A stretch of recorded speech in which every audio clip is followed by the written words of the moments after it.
Water and water alone will supply what the body needs. Many are sick purely because of dehydration. Ladies and gentlemen, it's a non-negotiable thing. In the previous video, we listened to Dr. Barbara O'Neill share about 5 essential water drinking rules that can enhance your overall health.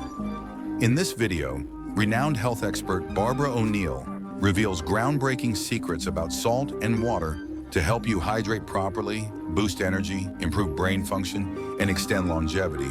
So the number one vital element needed for life is oxygen, and that's not a surprise, is it? The second most vital element needed for life is water. You can go 3 minutes without oxygen. You can go a couple of weeks without water. I always thought it was 3 days without water until I read a book called The Long Walk about some people who were escaping the Siberian work camp, and they were in the desert and they went nearly 2 weeks without water. Water is the second most vital element needed for life. In fact, where there's no water, you don't usually get people living, do you? I always say to people, how much water do you drink? And these are some of the answers. I don't like water. If I drink water, my feet swell. If I drink water, I'm going to the bathroom all day. Those last two answers tell me that the water's not getting inside the cell. So how do we get the water inside the cell? We have to go to the third most vital element needed for life, and that is sodium. The fourth most vital element needed for life is potassium. In nature, we find the highest amount of sodium in seawater, and seawater contains 92 minerals. Of those 92 minerals, approximately 30% is sodium, and of those 92 minerals, approximately 50% is chloride. Now, because sodium chloride take up the most amount, they're the first crystals formed when the water is evaporated. So what man does is he scoops up the first crystals formed, he bleaches them white, puts aluminium with it so that it runs freely, and there's your table salt. Table salt is a dangerous salt because we now have two very harsh minerals that if you were to inject both of those into the blood, you would die. There's two harsh minerals and they need all the other 90 to soften them and balance them. The highest concentration of mineral inside the cell is potassium. The highest concentration outside the cell is sodium. And in this bilayered membrane that is around every cell, there are sodium-potassium pumps. And these sodium-potassium pumps are ever going like this, maintaining the balance between potassium and sodium. But when someone's not eating enough fruits and vegetables, and that's where you get most of your potassium, and they're putting table salt on everything far too much, what happens now is sodium levels rise and potassium levels drop. There is a small amount of sodium in the cell, but when this happens, you see osmosis and diffusion happens when the highest concentration merges into the lowest.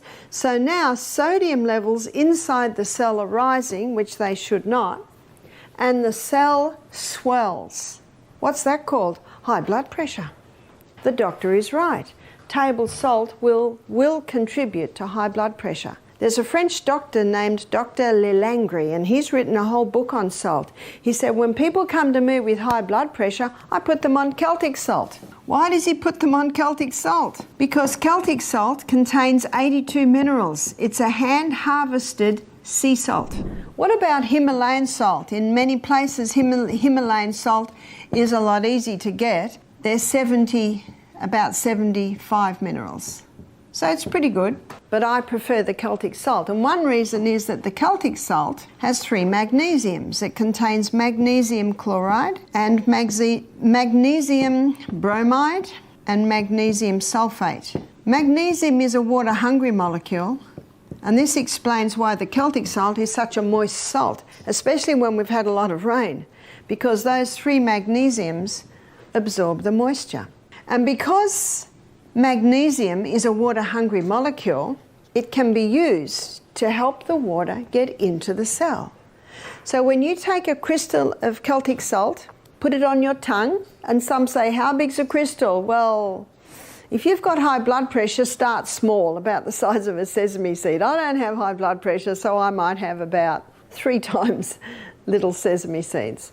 Put it on your tongue, your mucous membranes start absorbing the minerals. The magnesium is taken to the cell membrane and you drink your water, and that magnesium pulls that water inside the cell. It's the quickest way to hydrate a body. The only time excess water drinking can be dangerous is if people drink too much at once and don't have the minerals that are in the Celtic salt to pull that water inside the cell.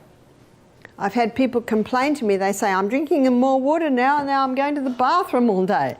So I say, are you having the salt? Have a little crystal before every glass of water. And ideally we should be having approximately 8 glasses of water a day. And then I say to them, and don't drink a whole glass at once. I think I mentioned earlier, I drink half a glass as soon as I get up. I go to the bathroom, I drink another half glass. Then I get dressed and have another half glass. But when I start every glass, I have that little bit of salt. So you spread the water over the day. And many people have said to me, thank you so much, that has made a big difference. See, huge water in, it's not long before huge water has to come out. It's like watering a plant. And look how God sends the rain, little by little by little. And when there's a tornado, when there's a torrential downpour, that's when the soil gets washed away and flooding can happen. So remember that with your body. Take it little by little by little by little. It is the best way to take it. Did you know that sodium chloride is so strong it can kill the taste buds? Have you seen people that eat table salt? They put it on everything and they put it on before they've even tasted it. Well, no wonder, their taste buds are dying. Whereas Celtic salt, with all of its minerals, it enhances the flavour of the food. Now, the red lentils we had this morning, a few people have said, what's in this? I've even served it at my house at breakfast and people have said, is there chicken in this? And I know why they say that. It's because it's so flavoursome.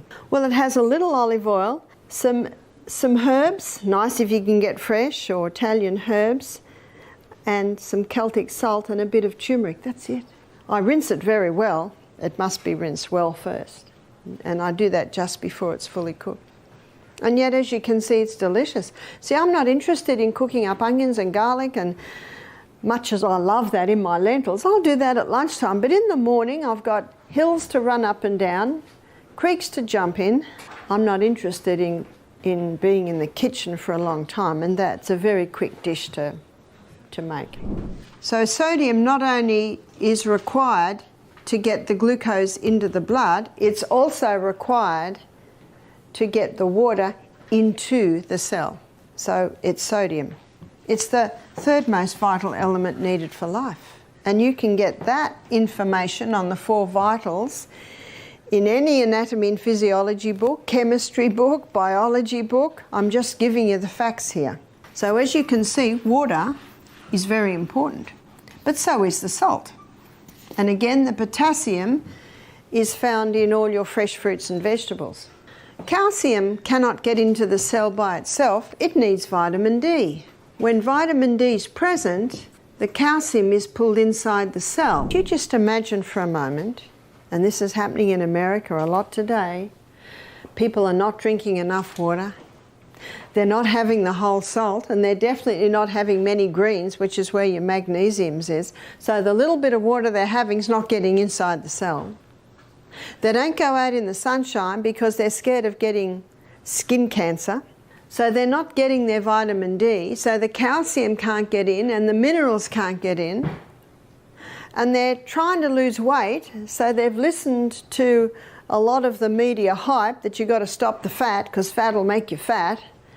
So they're on a high carbohydrate diet. Remember what fat will do? It'll give you satisfaction or a satiation, a full feeling. But if you're not having any fat, you just eat and eat and eat and eat and eat and eat. The whole packet of cookies goes, the whole chips go. There's not a sign in your body that says enough. It's the fibre, protein and the good fats that will give you that sign. So they're on a high carbohydrate diet, thinking that if they go fat-free they'll lose weight. And can you see what's happening? The water can't get in, the minerals can't get in, the glucose can't get in, and the body says, what are we going to do? Because remember, this is the CBD of the human body. What are we going to do? And the body says, we've got one last thing up our sleeve. We'll just force it into the cell. That's high blood pressure. So high blood pressure can be a result of dehydration. It can be a result of mineral deficiency, magnesium deficiency. It can be a result of vitamin D deficiency. It can be a result of a high carbohydrate, high sugar diet. It can be a result of inactivity. So there's a whole lot of things that can come together to contribute to. I'd like to take you inside and look at a few body functions and how they're affected by dehydration. So let's begin at the mouth. Did you know that in a state of chronic dehydration, too much saliva is produced? Some people think a dry mouth is a sign of dehydration. It is, and too much saliva can be a sign of dehydration. You see, when not enough water is going into the body, and how much water should go in? Let's do an assessment of that. So our kidneys, to know how much water should go in, we need to look at how much is coming out. So in our kidneys, we urinate out 1.5 litre loss. Now, a litre is the same as a quart. So I'm probably best, because I'm speaking to an American audience, to say quart loss, 1.5 quart loss. Out of the skin, it can be 0.5 of a quart loss. Out of the colon, 0.3 of a quart loss. And out of the lungs, it's about a 0.2 of a quart loss. So that equals 2.5 quart loss every day. So 2 quarts is 8 cups. So that's 10 glasses, 8 ounce glasses of water a day is lost out of the body. And we have no reserve tank on the back, do we? The only water that's going in is the water we take in. So we should be drinking at least 2 quarts a day. At least, more if possible. Now at the moment, because you're having a steam sauna every day, I wouldn't be surprised if you've got a 0.8 of a quart loss coming out of your skin because you perspire profusely. The other half can come in your fruits and your vegetables, maybe your herb teas, vegetable juice through the day. So that's how much water we need. And Dr. Batman Geheldi, he showed that the first place that we feel that water loss, if we're not replacing the water, the body goes into a form of drought management.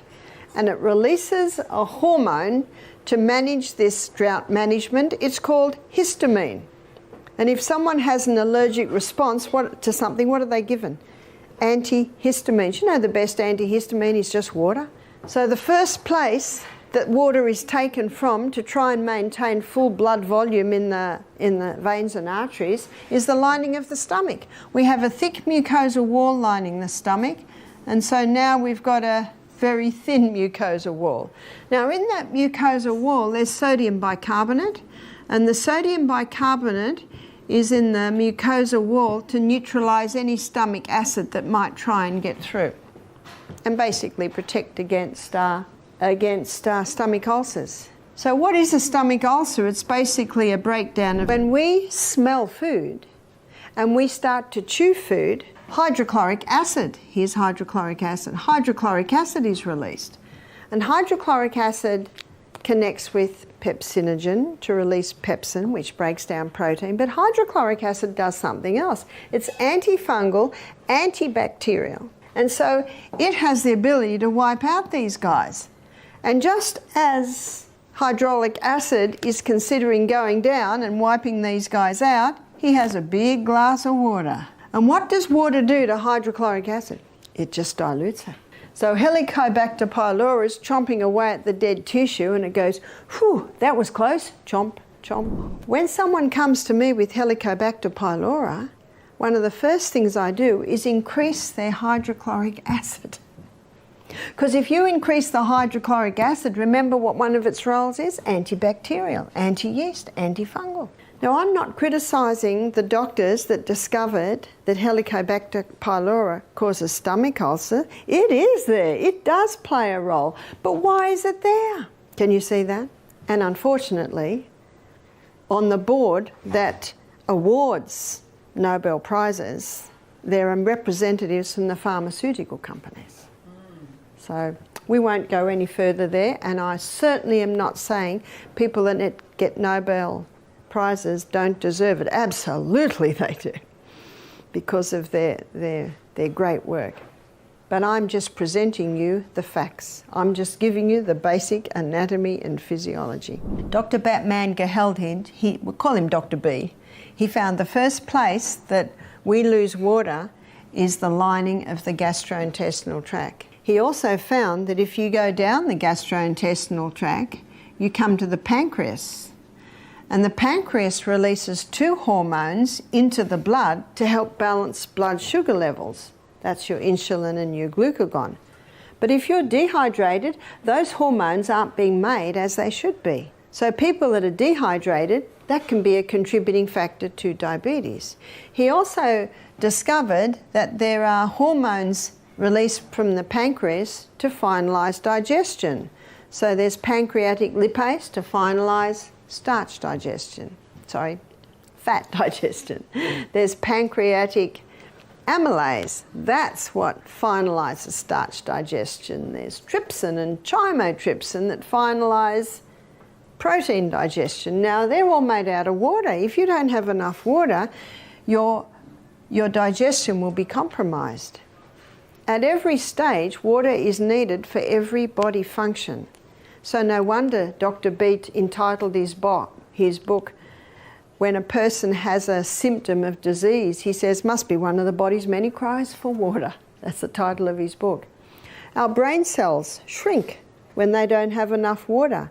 Headaches are common when we don't have enough water. Negative thought patterns can develop when our brain cells don't have enough water. I can get my hand to go in and out like that without pain, because around every joint there's fluid.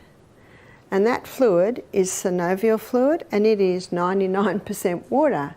In a state of dehydration, the body can take some water from there to maintain full blood volume in the major arteries and veins.